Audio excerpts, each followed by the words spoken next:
Welcome back. I'm David Paulides.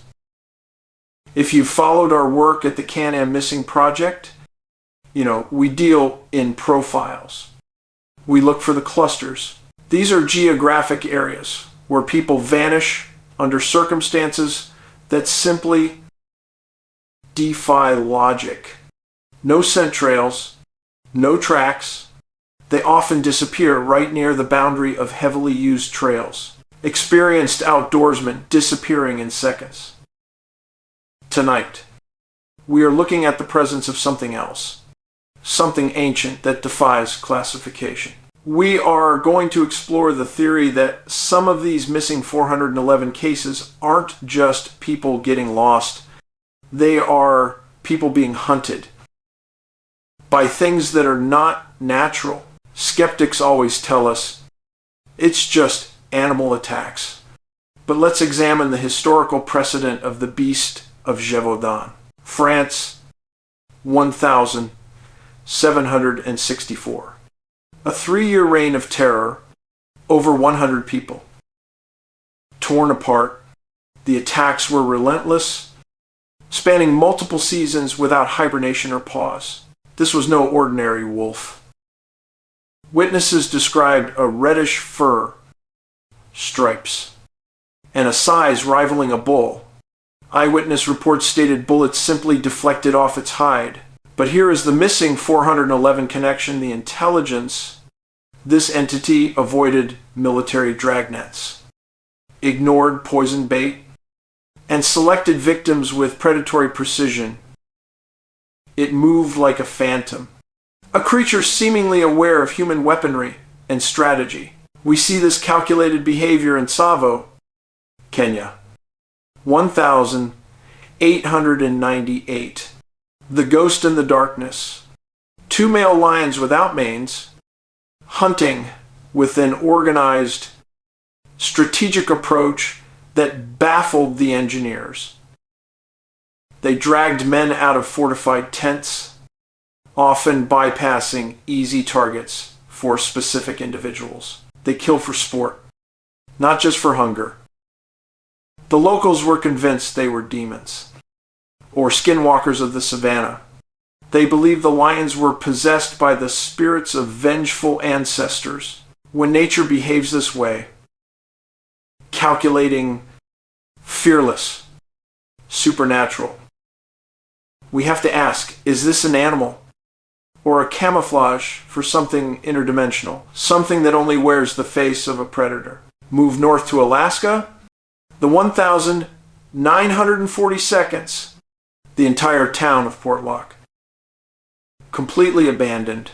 The cause was the local hairy man. The Nantinaq, people would walk into the tree line and simply vanish. The disappearances were almost always accompanied by the smell of sulfur and ozone. Their bodies would sometimes wash up in the lagoon, dismembered, brutalized. This wasn't the work of a bear protecting territory. It was malicious. Locals reported metallic noises in the woods. Heavy fog rolling in right before an attack. Weather anomalies are a huge part of the missing 411 profile. The fog, the silence, the static electricity. Now, we dive into research that is profoundly disturbing.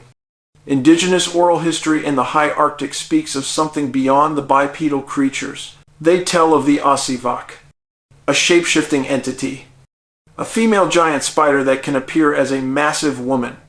We are talking about high-level camouflage. An Inuit hunter claimed he found her house, struck her, and watched her massive body collapse and dwindle, transforming into a massive, skittering spider. This sudden change in size is a hallmark of interdimensional activity. This suggests that the entities taking our missing people may not have a fixed form. They may be using visual distortion or camouflage, only revealing their true, impossible form when the moment is right. They are predators who understand disguise. The Arctic horror continues with the Asavarlut, the ocean spider. We have countless missing 411 cases where people vanish near water, sometimes right in the ocean. The element of water seems to be a gateway for these entities. A Greenlander reported looking down from his kayak into the water, seeing a massive eye and a terrible gap, a monstrous mouth rising to ambush him. He described the surface of the water moving like a living skin. If these creatures exist, if they are interdimensional beings manifesting as our worst, primal nightmares, it explains why no bodies are often found. They are pulled into an abyss, a rift. You aren't lost. You are consumed. The indigenous lore of British Columbia gives us a truly dark origin story for bloodlust itself. The Wukino-XV people speak of the cannibal spirit, Baxbak Vala Nusiwa, who was finally defeated and thrown into boiling water. His demise was not an end, but a transformation. But evil does not die. When the man threw the ashes of the monster into the air, they turned into millions of mosquitoes. They scattered to continue the monster's work. This legend claims the bloodlust of the insect is the carried over spirit of the cannibal giant. The torment continues on a microscopic scale, a biological curse on the land. This biological horror was once weaponized. The Sioux warriors of the 1800s had a method of execution that is simply unimaginable. They would strip a prisoner naked and tie them to a stake in the summer marsh. The air itself became the executioner. The victim would be subjected to millions of mosquitoes, dying slowly from blood loss, fever, and the sheer agony of the constant torment. When we find missing 411 victims stripped of their clothing, we have to consider, is this paradoxical undressing, or were they subjected to a targeted, draining torment we cannot see or explain? Were they stripped by something that consumes blood, not flesh? The Huron people also preserved ancient myths of a time when the world was new and wild. They speak of the evil twin creating terrible beasts, including mosquitoes that were the size of turkeys. They were designed specifically for human terror, monsters proper to terrify and destroy mankind. The good twin merely shrank them. He didn't destroy them. He lacked the power to erase them entirely from existence. It hints at a prehistoric remnant, or perhaps a dimensional glimpse into a reality where insects are the dominant predatory species leaking into our world. They are just smaller now. Let's finalize the water profile.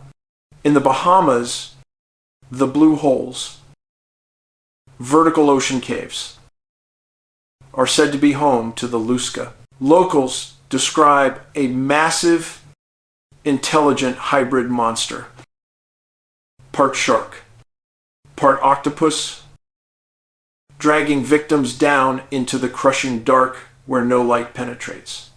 Divers report sudden, impossible drops in temperature.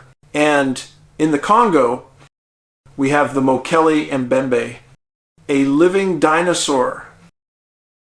It kills not always to eat, but to defend its ancient territory.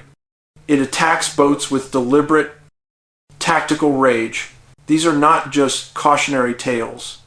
These are warnings from cultures that understand the subtle horror of nature when it decides to fight back. When the land itself is sentient, so what is the unifying answer? Shape-shifting spiders, bulletproof beasts, cannibal spirits, phantom cats. When you look at the missing 411 clusters, you see a pattern of high strangeness. UFO sightings often correlate with these disappearances. Weather anomalies, sudden fog. I don't believe these are all different animals. I believe we are dealing with a phenomenon that mimics a trickster element. It wears the local terror. Maybe it's an extraterrestrial biological drone. Maybe the wilderness is simply a thin veil between our world and a dimension where humans are not the top of the food chain. When you step into the woods, you are entering their house. And sometimes the house is hungry. Be aware of your surroundings. Carry a personal locator beacon. Don't go into the woods alone. And if things go quiet, if the birds stop singing, if the air suddenly smells like ozone, don't linger. Don't stop to investigate. Get out. Immediately, I'm David Paulides. Thanks for listening. Stay safe out there.